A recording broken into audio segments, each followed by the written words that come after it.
રાજ્યમાં રખડતા શ્વાન અને આખલાઓનો આતંક સતત વધી રહ્યો છે। દ્વારકાથી લઈને અરવલ્લી અને રાજકોટ સુધી લોકોના જીવ જોખમમાં મુકાઈ રહ્યા છે। ક્યાંક હડકાયા શ્વાને એક સાથે 4 લોકોને બચકા ભર્યા તો ક્યાંક આખલાઓની લડાઈથી બજારમાં અફરાતફરી મચી। આ તસવીરો તમે જોઈ શકો છો। રાજકોટના જેતપુરમાં તો ઘર પાસે સૂતેલા 3 વર્ષના માસૂમ પર શ્વાને હુમલો કરી દીધો। દ્વારકાના ખંભાળિયાની જો વાત કરીએ તો ત્યાં હડકાયા શ્વાને જી સોસાયટી અને ધરાનગર સહિતના વિસ્તારોમાં આતંક મચાવ્યો, જ્યારે અરવલ્લીના ભિલોડા બજારમાં 2 આખલાઓ વચ્ચે થયેલી લડાઈએ ભારે દોડધામ મચાવી। રસ્તા પર સામસામે આવી ગયેલા આખલાઓએ બજારમાં અફરાતફરી સર્જી। વાહન ચાલકો રાહદારીઓના જીવ બચાવવા માટે રીતસરના તેઓ દોડતા જોવા મળ્યા, જ્યારે વેપારીઓમાં ભયનો માહોલ જોવા મળ્યો। જૂનાગઢમાં સિંહ બાળની હત્યા કરનારનું રીકન્સ્ટ્રક્શન કરવામાં આવ્યું।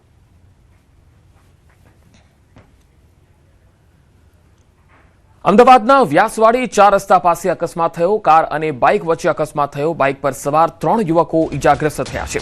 ઇજાગ્રસ્ત યુવકોને સારવાર માટે સિવિલ હોસ્પિટલમાં ખસેડવામાં આવ્યા। બી ડિવિઝન ટ્રાફિક પોલીસે સમગ્ર મામલે વધુ તપાસ હાથ ધરી છે। તસવીરો જોઈ શકો છો। કાર અને બાઇક વચ્ચે થયેલો અકસ્માત સીસીટીવીમાં પણ કેદ થયો છે।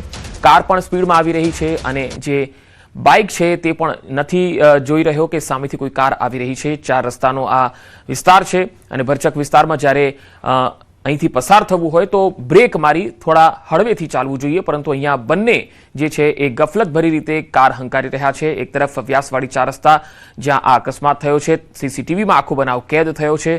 બાઇક ચાલક અને કાર ચાલક બંને જે છે એ ગફલતભરી રીતે આવતા હોય એવું સ્પષ્ટ દેખાઈ રહ્યું છે અને કાર ચાલકની અહીંયા ઘોર બેદરકારી સ્પષ્ટ દેખાય છે। તો અમદાવાદના વ્યાસવાડીની તો આ તસવીર તમે જોઈ। હવે 2 તસવીરો આપને બતાવીએ છીએ। એક યોગ સર્કલ પાસેની તસવીર પણ જોઈ લો, જે ગઈકાલે શેલા વિસ્તારમાં આ અકસ્માત થયો હતો વહેલી સવારે, જ્યાં પણ એક વ્યક્તિ જે છે એ ગંભીર રીતે ઇજાગ્રસ્ત થઈ હતી। યોગ સર્કલ પર 2 કાર વચ્ચે ગમખ્વાર અકસ્માત થયો હતો। શેલા તરફ જતા યોગ સર્કલ પાસે ગઈકાલે વહેલી સવારે 7 વાગ્યાની આસપાસ આ અકસ્માત થયો હતો। તો અમદાવાદમાં આજે વ્યાસવાડી 4 રસ્તા પાસે બીજો અકસ્માત થયો, એટલે કે સતત અકસ્માતોની વણઝાર અને બેફામ ડ્રાઇવિંગ અને સ્પીડમાં કાર હંકારવી અને જે રફતારના રાક્ષસો છે તેના કારણે પણ આવા બનાવો સતત અમદાવાદમાં વધી રહ્યા છે। વ્યાસવાડી 4 રસ્તા પાસે આ અકસ્માત આજનો છે, જ્યારે શેલા પાસેનો જે ગઈકાલનો અકસ્માત છે એ યોગ સર્કલ નજીકનો છે। રાજસ્થાનના જયપુરના ચાકસુ કસ્બામાં મોડી રાત્રે આંબેડકર સર્કલ પાસે એક હૃદય કંપાવનારો માર્ગ અકસ્માત થયો, જેમાં એક પૂરપાટ ઝડપે આવી રહેલ થાર જીપે બાઇક સવારને ફિલ્મી સ્ટાઇલમાં જોરદાર ટક્કર મારી દીધી। આ સમગ્ર ઘટના નજીકના સીસીટીવી કેમેરામાં કેદ થઈ ગઈ અને તેનો વિડીયો સોશિયલ મીડિયામાં વાયરલ થઈ રહ્યો છે। જો કે આ અકસ્માત બાદ હજુ સુધી બાઇક સવાર કે થાર ચાલકની ઓળખ થઈ શકી નથી। પોલીસ સ્ટેશનમાં કોઈ સત્તાવાર ફરિયાદ પણ થઈ નથી। સ્થાનિક પોલીસ વાયરલ વિડીયો ફૂટેજના આધારે વાહન અને ચાલકની શોધખોળ માટે તપાસમાં જોતરાઈ છે। હરિયાણાના ગુરુગ્રામમાં પટોડી બિલાસપુર રોડ પર આવેલા એક પેટ્રોલ પંપ પર દિવસ દહાડે ફિલ્મી અંદાજમાં છેતરપિંડીની ચોંકાવનારી ઘટના સામે આવી।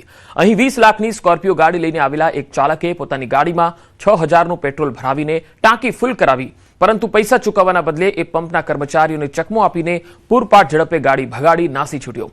ગાડી ભગાડવાની ઉતાવળમાં સ્કોર્પિયો ચાલકે પેટ્રોલ મશીનની પાઇપ પણ તોડી નાખી હતી, જેના કારણે પંપને નુકસાન થયું। આ સમગ્ર ઘટના ત્યાં લાગેલા સીસીટીવી કેમેરામાં કેદ થઈ ગઈ, જેના ફૂટેજના આધારે પોલીસે ગાડીનો નંબર ટ્રેસ કરી આરોપીને પકડવા તપાસમાં જોતરાઈ છે। તો 16000નું પેટ્રોલ ભરાવી અને ચાલક ફરાર થઈ ગયો। આવા પણ લોકો છે કે જેઓ ગાડી લઈને ફરે છે પણ પેટ્રોલના પૈસા નથી હોતા। ફ્રાન્સની રાજધાની પેરિસના એફિલ ટાવર પર વીજળી પડતો એક વિડીયો સામે આવ્યો। આ વિડીયો લોકોમાં આકર્ષણનું કેન્દ્ર પણ બન્યો છે। આ શાનદાર નજારો કેમેરામાં કેદ થયો છે। આ તસવીરો જુઓ। એક તરફ ભારે પવન અને બીજી તરફ આકાશમાંથી સીધી વીજળી પડે છે એફિલ ટાવરના ટોચ પર જઈને। જી હા, આ તસવીરોમાં તમે જોઈ શકો છો અને આ નજારો જે છે એ ખૂબ જ અદ્ભુત દેખાઈ રહ્યો છે। આ વિડીયો લોકોમાં કુતૂહલ પણ જગાવી રહ્યો છે। ફ્રાન્સની રાજધાની પેરિસ, જ્યાંનો એફિલ ટાવર જે ખૂબ જ લોકપ્રિય સ્થળ કહેવાય છે, અહીંયા લોકો મોટી સંખ્યામાં આવતા હોય છે, ફરવા પણ આવતા હોય છે, એ એફિલ ટાવરને જોવા માટે પણ આવતા હોય છે। એ વિસ્તારમાં આ વીજળી પડી। પહેલા વિસ્ફોટ અને હવે ફાયર સેફટીની વાત। ખેડામાં ફેક્ટરી વિસ્ફોટના બનાવ બાદ તંત્ર જાગ્યું છે। ઘોડા છૂટ્યા બાદ તબેલાને તાળા મારવાનો ઘાટ। વિસ્ફોટ બાદ ડિસ્ટ્રિક્ટ ફાયર સેફટી કમિટીની રચના રચના કરાઈ છે। કમિટીના અધ્યક્ષ ખેડા કલેક્ટર રહેશે, જ્યારે નડિયાદ મહાનગરપાલિકાના કમિશનર, જિલ્લા પોલીસ અધિક્ષક, નિવાસી અધિક કલેક્ટર, પીઈએસઓના અધિકારી, જીપીસીબીના પ્રાદેશિક અધિકારી, શ્રમ અધિકારી, તમામ મામલતદાર અને ફાયર ઓફિસરને કમિટીના સભ્ય તરીકે નિમવામાં આવ્યા। તમામ મામલતદારોને પોતાના વિસ્તારમાં પોલીસ, ફાયર અને જીપીસીબી સાથે સંકલન કરી ફટાકડા ઉત્પાદન કરતા યુનિટ, સંગ્રહ સ્થાનો અને વિક્રેતાઓની કાયદેસર અને ગેરકાયદે ઓળખ કરવા કડક સૂચના અપાઈ। સાથે 7 દિવસમાં અહેવાલ કલેક્ટર કચેરીએ મોકલવા આદેશ કર્યો છે। ગ્રામ્ય વિસ્તારોમાં તલાટી પાસે પણ પોતાના વિસ્તારમાં ચાલતી ફટાકડાની ફેક્ટરીઓની વિગતો માંગવામાં આવી। વર્ષોથી ચાલતા આવા ગેરકાયદે ગોરખધંધા બાબતે અત્યાર સુધી આંખ આડા કાન કરનાર ભ્રષ્ટ અધિકારીઓ સામે પગલાં લેવાશે કે કેમ તે મોટો સવાલ છે। તો અલગ અલગ 8 તસવીરો તમે જોઈ શકો છો। ફેક્ટરીમાં વિસ્ફોટ થયો, લોકોના ટોળે એકત્ર થયા, પાણીનો મારો ચલાવાયો, કાટમાળ પણ તમે જોઈ શકો છો, ભારે નુકસાન પણ થયું। એફએસએલની ટીમ ત્યાં પહોંચી, 10 કિલોમીટર સુધી લોકોએ આ વિસ્ફોટના અવાજ સાંભળ્યા। તપાસનો ધમધમાટ હવે શરૂ થયો છે। ફેક્ટરીના વિસ્ફોટ બાદ હવે તંત્ર જાગ્યું છે, કેમ કે સ્થાનિક તંત્ર જાણકારી હતી જ નહીં કે કેટલા સમયથી આ ફેક્ટરી અહીંયા ધમધમે છે। વધુ માહિતી મેળવીએ સંવાદદાતા ખેડાથી ઉમંગ મારી સાથે જોડાયા છે। ઉમંગ, પહેલા તો વિસ્ફોટ થઈ ગયો, હવે ફાયર સેફટીની વાત કરીને શું મતલબ? હવે તપાસ કઈ રીતે થશે? બિલકુલ ચોક્કસથી પંકજ, જે પ્રકારે કાલે કપોરની અંદર ઘટના બની હતી, ઘટના એટલી ગંભીર હતી કે તમે જે દ્રશ્યો જાગર હતા તે વિસ્તૃત કરનાર હતા। એક જ જે રેસીપી છે એટલે કહી શકાય કે તંત્ર જે દર વખતે કરતું હોય છે કે પહેલા કોઈ પણ ઘટના બને છે, ત્યારબાદ અમે તપાસ કરીશું, તપાસના આદેશ આપીશું, એટલે રટન તંત્ર કરતું હોય છે। ફેક્ટરી વ્યવસ્થિત ધમધમતી હતી, પરંતુ તંત્ર રટન એક જ હતું કે અમને કોઈ ખબર નથી। ગઈકાલે તંત્ર દ્વારા એક લેટર વાયરલ થયો છે। લેટરની અંદર કલેક્ટર દ્વારા ગોળા છૂટી ગયા બાદ તબેલાને તાળા મારવા નીકળ્યા હોય તે પ્રકારની સ્થિતિ આ લેટર પરથી સ્પષ્ટ થાય છે। અત્યારે ખેડા જિલ્લા કલેક્ટર દ્વારા ડિસ્ટ્રિક્ટ ફાયર સેફટી કમિટીની રચના કરવામાં આવી છે, જેની અંદર કલેક્ટર, મ્યુનિસિપલ કમિશનર, જિલ્લા પોલીસ અધિક્ષક સહિતની ટીમની રચના કરવામાં આવી છે। તેમાં અલગ અલગ સભ્યોને પણ મૂકવામાં આવ્યા છે અને સભ્યો દ્વારા જે કેકર્સ ફટાકડા વાળતી જે ફેક્ટરી છે તેની તપાસ કરવામાં આવશે તેવું જણાવવામાં આવ્યું છે। સૌથી મહત્વનું કરવામાં આવે તો કલેક્ટર દ્વારા કાલે કપોરની ઘટના બન્યા બાદ તમામ જે પ્રાંત અધિકારી છે તેમને સૂચના હતું અને જે તલાટીઓ છે તેમને સર્વે કરવા હાથ ધરાયો હતો। અગાઉ પણ વખત જયારે વાપી અને અરવલ્લીમાં જયારે ફેક્ટરીમાં બ્લાસ્ટ થયા ત્યારે આ પ્રકારની તપાસો કરાઈ હતી અને માત્ર તપાસ કાગળ પૂરતી સીમિત થઈ ગઈ હતી। તમે જોઈ જે કાલે ઘટના મળી ત્યાં ના કોઈ ફાયર સેફટી હતી, ન કોઈ પણ પ્રકારનું ત્યાં આગળ કોઈ એવું કોઈ સાધનો ન જોવા મળ્યા હતા કે કોઈ આગ લાગે તો તેનો બચાવ કરી શકાય। એટલે કહી શકાય કે તંત્ર છે તે હંમેશા બેદરકાર રહે છે। બેદરકાર કારણે આવી ઘટના બને છે। જો કે ગઈકાલની ઘટનામાં એક બાબત સારી હતી કે આગલે દિવસ મોહરમની રજા હતી અને ફેક્ટરીમાં કોઈ કર્મચારી નતા, બાકી મોટી જાનહાનિ થઈ હોત। અને જે પ્રકારે અત્યારે આ સમગ્ર ઘટના બન્યા બાદ અત્યારે વહીવટી તંત્રને આંખ આડા કાન કરી અને હવે પોતે જાગ્યા હોય તે પ્રમાણે લાગી રહ્યું છે। જી ઉમંગ, આભાર માહિતી આપવા માટે। તો ખેડાના કપડવંજમાં થયેલ પ્રચંડ વિસ્ફોટ મામલે મામલતદારની ફરિયાદના આધારે પોલીસે ગુનો દાખલ કર્યો છે। વિસ્ફોટક અધિનિયમ હેઠળ ગુનો નોંધાયો છે। પ્રાથમિક તપાસમાં ફેક્ટરીમાં ફટાકડા નહીં પરંતુ કાર્બન દિવેટ બનાવવામાં આવતી હોવાનું સામે આવ્યું। સાથે જ કોઈપણ પ્રકારની મંજૂરી કે ફાયર સેફટીના સાધનો વિના આ ફેક્ટરી ચાલતી હતી એવો પણ ખુલાસો થયો છે। ત્યારે આ ઘટનામાં 2 લોકો દાઝી જતા ઇજાગ્રસ્ત થયા। હાલ તેમની હાલત સ્થિર બતાવાઈ રહી છે। સમગ્ર મામલે તપાસ ચાલુ છે।